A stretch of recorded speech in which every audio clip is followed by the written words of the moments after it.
বিশেষ খবর হলো ভারত বাংলাদেশ যৌথ নদী কমিশনের বৈঠকের প্রথম দিনে দুদেশের মধ্যে বিভিন্ন নদীর জল বন্টন নিয়ে আলোচনা করতে একটি কারিগরি কমিটি গঠন করা হয়েছে।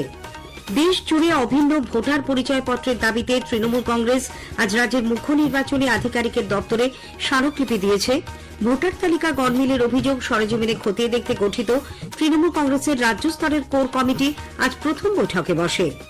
বীরভূমের দেউচা পাচামিতে যাওয়ার সময় তাদের সদস্যদের ভয় দেখানোর অভিযোগে এপিডিআর, জাতীয় ও রাজ্য মানবাধিকার কমিশন এবং আদালতের দ্বারস্থ হবে। আমার গ্রাম কর্মসূচির আওতায় রাজ্যপাল সিভি আনন্দ বোস আজ আদিবাসী লোধা ও শবর সম্প্রদায় অধ্যুষিত ঝাড়গ্রামের গোবিন্দপুর গ্রাম পরিদর্শন করেন।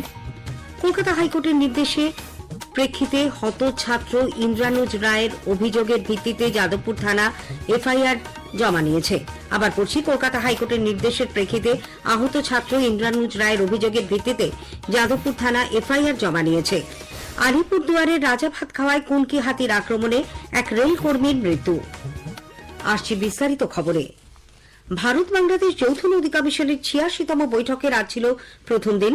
বাংলাদেশ থেকে আসা ১১ সদস্যের প্রতিনিধি দলের সঙ্গে ভারতীয় প্রতিনিধি দলের সদস্যরা কলকাতার একটি ৫-তারা হোটেলে দফায় দফায় বৈঠকে বসেন। গঙ্গা, পদ্মা সহ ভারত ও বাংলাদেশের মধ্যে দিয়ে বয়ে চলা নদীগুলির সমস্যা নিয়ে আলোচনা হয়েছে বলে সূত্রের খবর। বৈঠকে দুদেশের মধ্যে বিভিন্ন নদীর জল বন্টন নিয়ে আলোচনা করতে একটি কারিগরি কমিটি গঠিত হয়েছে। সেখানে দুদেশের প্রতিনিধিরাই রয়েছেন। এই কারিগরি কমিটি আগামীকাল নিজেদের মধ্যে বৈঠকে বসবেন।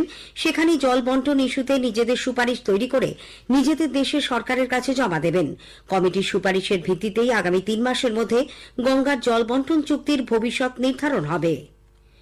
ভোটার তালিকায় গড়মিলের অভিযোগ সরেজমিনে খতিয়ে দেখতে গঠিত তৃণমূল কংগ্রেসের রাজ্য স্তরের কোর কমিটি আজ প্রথমবার বৈঠকে বসে। দলের রাজ্য সভাপতি সুব্রত বক্সির নেতৃত্বে কমিটির ওই বৈঠকে ভোটার তালিকা সংক্রান্ত কাজ খতিয়ে দেখার জন্য সাংগঠনিক জেলাওয়ারি কয়েকজন নেতাকে দায়িত্ব দেওয়া হয়েছে। সুব্রত বক্সি নিজে দক্ষিণ কলকাতা এলাকায় এই কাজ দেখভাল করবেন। দলের সর্বভারতীয় সাধারণ সম্পাদক অভিষেক বন্দ্যোপাধ্যায়কে দক্ষিণ ২৪ পরগনার দায়িত্ব দেওয়া হয়েছে। তবে অভিষেক বন্দ্যোপাধ্যায় আজকের বৈঠকে ছিলেন না।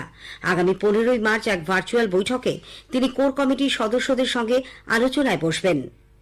এদিকে দেশ জুড়ে অভিন্ন ভোটার পরিচয়পত্র চালুর দাবিতে তৃণমূল কংগ্রেস আজ রাজ্যের মুখ্য নির্বাচনী আধিকারিকের দপ্তরে স্মারকলিপি দেয়। দলের রাজ্য সভাপতি সুব্রত বক্সির নেতৃত্বে প্রতিনিধি দলে ছিলেন মন্ত্রী ফিরহাদ হাকিম, অরূপ বিশ্বাস, চন্দ্রিমা ভট্টাচার্য প্রমুখ। তালিকা থেকে ভুয়ো ও ভুতুড়ে ভোটারের নাম বাদ দেওয়ার দাবি করে ফিরহাদ বলেন, বিজেপি ভোটকে প্রভাবিত করার চক্রান্ত করছে। অন্য রাজ্য থেকে ভোটার এনে এ রাজ্যের তালিকায় ঢোকানো হচ্ছে বলেও তার অভিযোগ। বাংলার ভোটকে অনৈতিকভাবে প্রভাবিত করার জন্য বিজেপি যে চক্রান্ত করেছে, ভুয়ো ভোটার আনা, ভুতুড়ে ভোটার দেওয়া এবং একই এপিক কার্ডের বিভিন্ন রাজ্যের সেই ভোটারগুলোকে নিয়ে এসে আমাদের এখানে ভোটটাকে একটা প্রহসনে পরিণত করার চেষ্টা করেছে। এটাতে আমরা স্পেসিফিক ভাবে ডিমান্ড করেছি যে যখন অনলাইনে কেউ অ্যাপ্লাই করবে, বিএলও এবং বিএলআরওর মাধ্যমে ফিজিক্যাল ভেরিফিকেশন করতে হবে। বীরভূমের দেউচা পাচামিতে যাওয়ার সময় তাদের সদস্যদের ভয় দেখানোর ঘটনায় গণতান্ত্রিক অধিকার রক্ষা সমিতি, এপিডিআর, জাতীয় ও রাজ্য মানবাধিকার কমিশন এবং আদালতের দ্বারস্থ হবে। কলকাতা প্রেস ক্লাবে আজ এক সাংবাদিক বৈঠকে কমিটির সম্পাদক রাংতা মুন্সি অভিযোগ করেন, গতকাল সকালে সিউড়িতে তাদের তালাবন্দি ও তারপর দেউচা পাচামিতে যাওয়ার সময় শেওড়াকুড়িতে ঘিরে রাখা হয়। জেলা শাসকের কাছে তারা অভিযোগ জানালে বিষয়টি তদন্তের আশ্বাস দেন তিনি। উল্লেখ্য, বীরভূমের দেউচা পাচামি কয়লা খনি পরিদর্শনে যাওয়া গণতান্ত্রিক অধিকার রক্ষা সমিতি এপিডিআর এর ৮ সদস্যের এক প্রতিনিধি দলকে গতকাল গ্রামবাসীদের সঙ্গে দেখা করতে যাওয়ার সময় আটকানো হয় বলে অভিযোগ। দেউচা পাচামিতে খননের কাজ বন্ধ করে বিক্ষোভ দেখান সাগরবাঁধি গ্রামের আদিবাসী মহিলাদের একাংশ। তারা নিজেদের ভিটেমাটি ছাড়বেন না বলেও স্লোগান তোলেন। এদিকে দেউচা পাচামি নিয়ে তৃণমূল কংগ্রেস তথ্য আড়ালের চেষ্টা করছে বলে প্রবীণ কংগ্রেস নেতা অধীর রঞ্জন চৌধুরী অভিযোগ করেছেন। তিনি আজ সাংবাদিকদের প্রশ্নের উত্তরে বলেন, কারণ একটা যে সেখানকার মানুষকে তৃণমূল সত্য কথা বলছে না, সরকার সত্য কথা বলছে না। ভোটের সময় বাজারে দেউচা আসে শিল্প নিয়ে। এই দেউচা নিয়ে মুখ্যমন্ত্রী কয়েক বছর আগে বলেছিলেন দেউচা নাকি ১ লক্ষ লোকের চাকরি হবে। আমি সেদিনও চ্যালেঞ্জ করেছি, আজও চ্যালেঞ্জ করেছি, মুখ্যমন্ত্রী মিথ্যা কথা বলছে।